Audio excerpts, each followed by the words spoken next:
share the outdoor experience, regardless of opportunity, skill level, or ideals.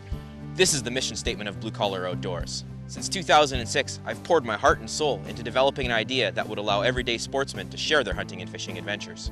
Blue Collar Outdoors was born from this passion. Recently, I've toyed with the idea of creating a platform to show these experiences, to take raw hunting and fishing video from everyday outdoors folks, and then to produce a web show with that content. This is that show. This is Blue Collar Outdoor TV.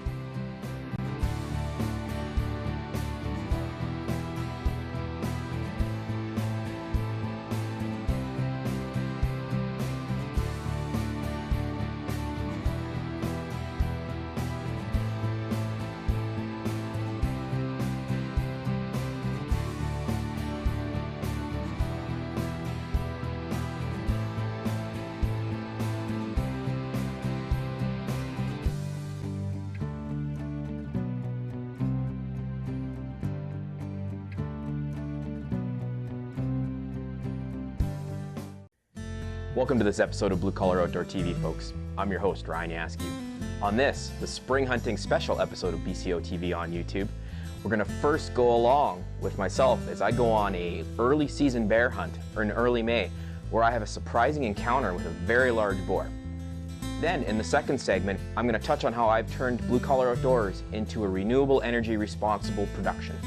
Then in the third segment, we're gonna join Trevor Boak on a great May turkey hunt. This is a real fun episode of Blue Collar Outdoor TV, folks.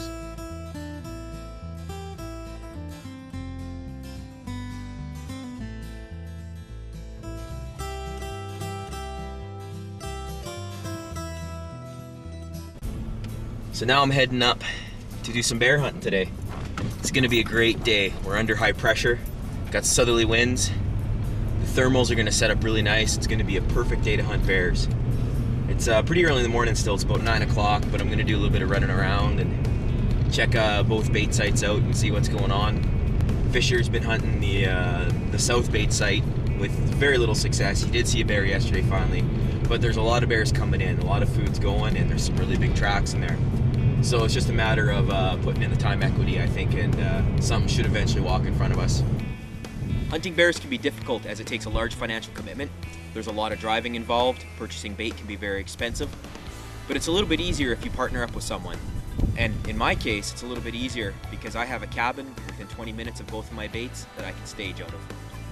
I made about the 20-minute drive from the cabin to the south bait, got dressed, took the walk into the tree stands, climbed up in there and got settled in, ready for an exciting evening.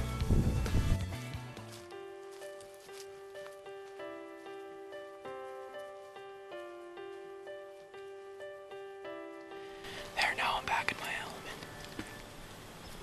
It feels good to be sitting in a tree stand.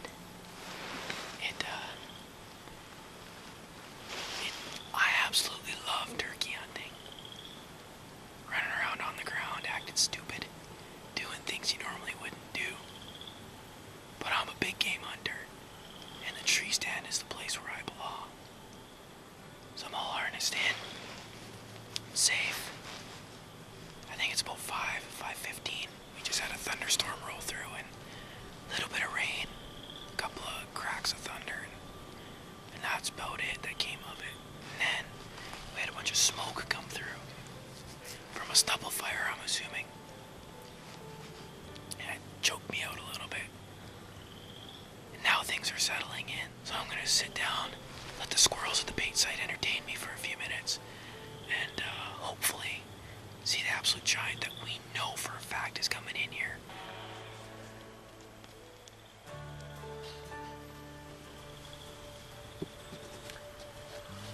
Big bear, big bear.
Right after the shot, I couldn't figure out what had happened with the hit. And it wasn't until I got home and put the video onto my computer and slowed it down that I seen the arrow deflected immediately upon entry. It must have hit a rib on the way in as the broadhead deployed and turned it about 45 degrees, drove it right up into the spine.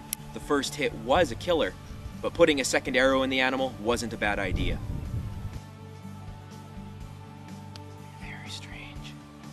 Very strange. But he moaned. He's down. He's out. That's a good size bear. That's a top of the barrel bear, so. First day out. Wow. I've had a pretty good 3 days here so far. Wow.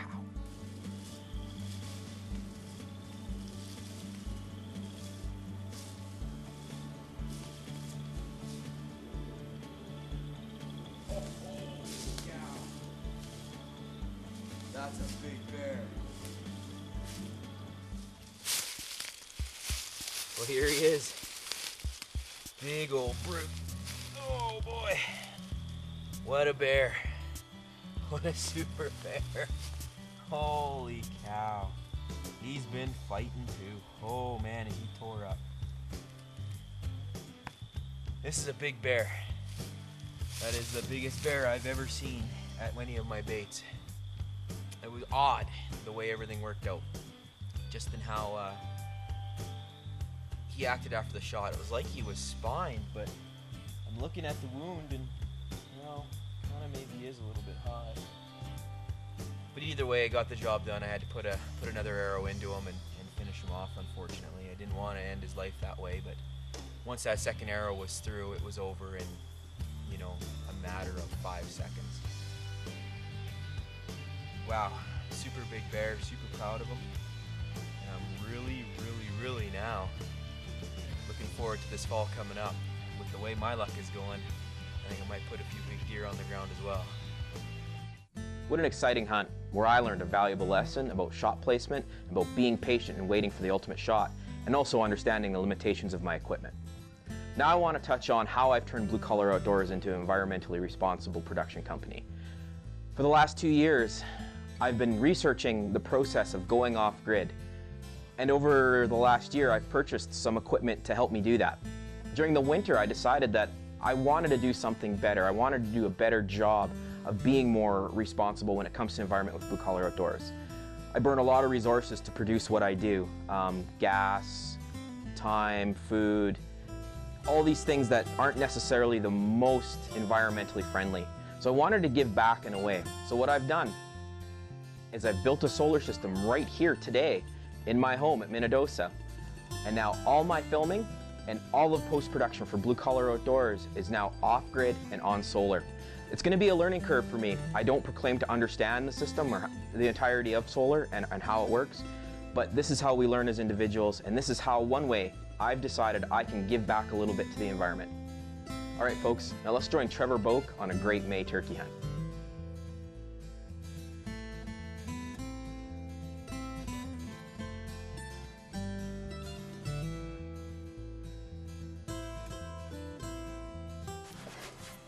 Dirt. Stick up a little bit. Big day.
Did you hit him high or low?